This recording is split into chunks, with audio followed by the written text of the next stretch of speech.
Hello guys, sorry for the lack of videos. I recently got back to university, so it's very time consuming and I don't have a lot of free time. But today I didn't have classes, so we are going to compare the QKZ VK4 and the QKZ VK1. So let's check them out. Before we get started with the video, please, if you enjoy these kind of videos, consider subscribing because over 90% of people who watch my videos aren't subscribed. So sub will be really helpful, as well as a like if you really like it and feedback in the comments. So this is going to be my first comparison video, so cut me some slack if I don't get to like a characteristic you were hoping to see. But as I said in the beginning, we are going to compare the QKZ VK4s, which are really nice pair of IEMs, against the QKZ VK1s, which are very beautiful looking. I mean, the little IEM is really cool. So they are somewhat similar, but again, I think that they are kind of appealing to a different demographic. I will get into that later in the video. So first, let's talk about price. The VK4s are around $12, $12, $15, and as well as the VK1s. They are practically the same price, although some shops have different prices for this. You might find the VK1 cheaper than this, but they are roughly around $10, and most shops include like a little carrying case. These silica gels aren't included, but they are practically the same price. And also, this might be a shorter video than I'm used to making, because well, the answer is very obvious of which is the best QKZ, but I will try to make it as entertaining as possible. First, let's take a look at the boxes in which they came in. So practically the same. They have like a little 3D effect, kind of. This is glossy and this is matte, so it looks kind of 3D-ish, as well as this. These boxes really don't have that much information aside from the pin type, the sensitivity, the impedance, and all of that. A difference that is very noticeable is the DSD Hi-Fi dynamic driver, which really comes into play with the VK4s. Unfortunately, the VK1s only have a like standard, quote unquote, dynamic driver. Both are capable of playing high-res audio, and well, yeah, the boxes are very similar. This is the box in which they came in. So again, very similar, this feels better. This is a better plastic feeling than this of the VK1s, but really it doesn't matter. What matters is the content, which is nothing really, just some spare tips, and you don't get anything else. So now let's talk about the important thing, which is audio quality. So if you haven't seen my video on the VK4s, I will link it, I will put a note over here, as well as my VK1 video, so you can see like a more in-depth look at the sound of these IEMs. But really, the VK4s have a really nice sound. The mids are very detailed, the highs don't feel peaky nor sibilant. Well, in some songs, but that's more about the song and not the IEM. And the bass is very punchy but not overly boomy, It's kind of an aggressive kind of bass, it has a fast attack and a fast decay. And these are very responsive to EQ, which I really like. Unfortunately, as I think I mentioned in my VK4 video, my connector was kind of swiveling, so I put like a little bit of glue so it would stop. You know, it was trying to be an MMCX connector, and I was afraid that it might break. And now for the VK1s, the sound is very different to the VK4s. The sound here is super natural. I mean, it feels like you're listening to a live concert.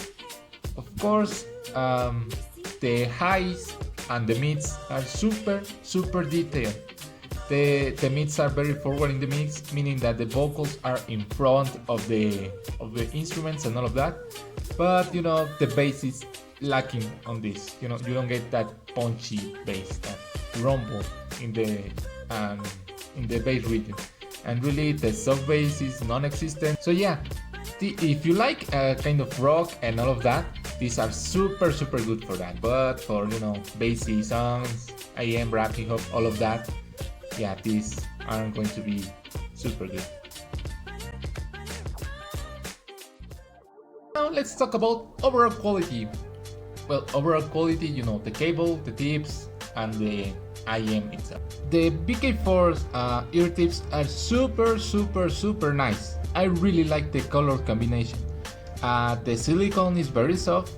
It doesn't feel coarse or rough, and you know, you have this really nice red, oranges accent. And the VK4 IEM itself, you know, it's really plasticky. It's very light, which is a thing that I like and that I don't like. The nozzle is also plastic. It has like a little stop, well, like a little thing for your ear tips, so it won't move or it won't fall off. You have here the DSD Hi-Fi Dynamic, a vent for the dynamic driver, well, for air, and you can see the beautiful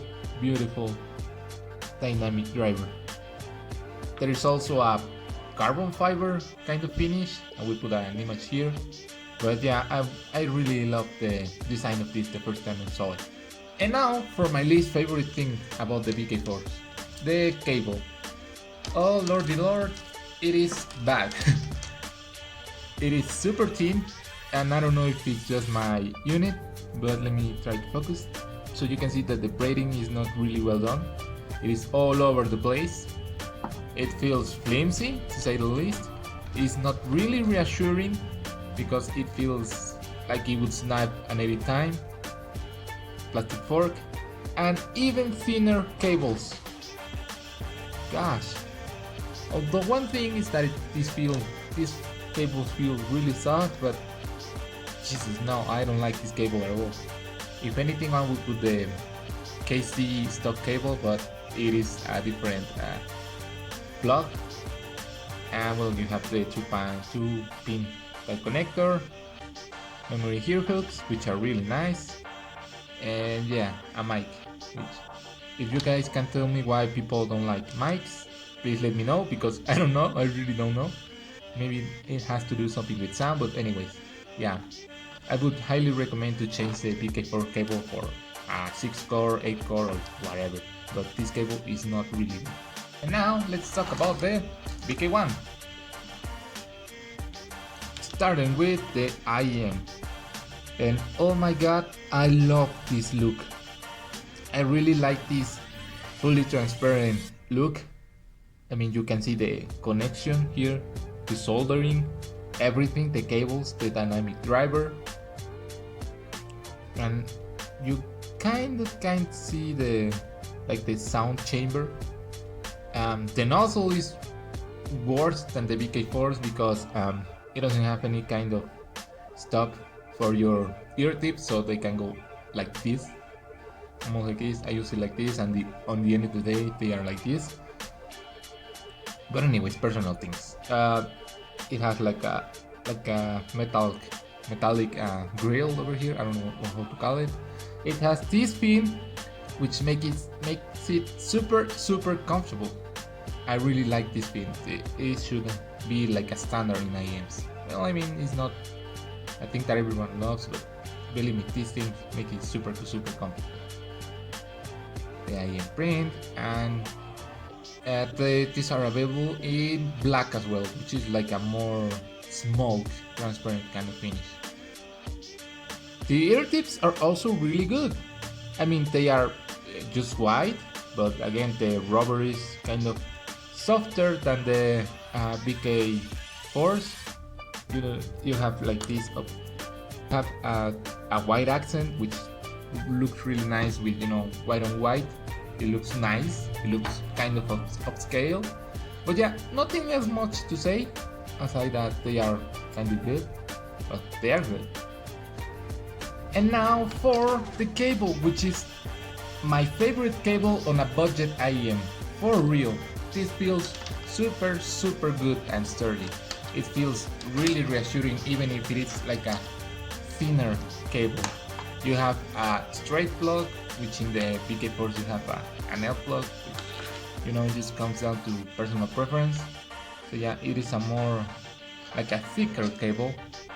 The fork also is really nice. I think that is aluminum or something like that.